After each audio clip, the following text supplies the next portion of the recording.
And tiffin గూడా ఇడ్లీ, దోస, పూరి ఈ మూడే తింటారు.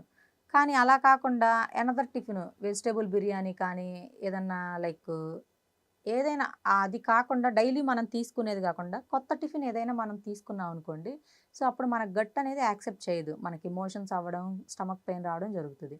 అండ్ అలా ఇదొకటి. ఇంకొకటొచ్చేసి మనం టైప్ ఆఫ్ వెజిటబుల్స్ ఉన్నాయి. బట్ కానీ నచ్చిన కర్రీనే రెగ్యులర్‌గా తీసుకుంటాము.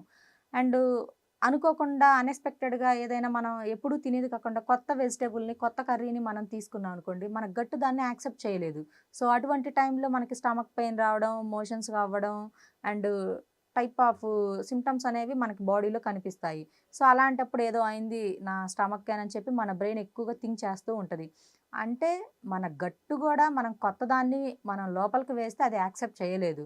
సో, అందుకని అన్ని ఫ్రూట్సు, అన్ని వెజిటబుల్సు, అన్ని రకాల టిఫిన్‌లు మనం టేస్ట్ చేయాలి. ప్రతి వీక్‌లో కూడా. అలా కాకుండా ఎప్పుడో ఒకసారి తీసుకుంటే మన గట్టు దాన్ని యాక్సెప్ట్ చేయలేదు.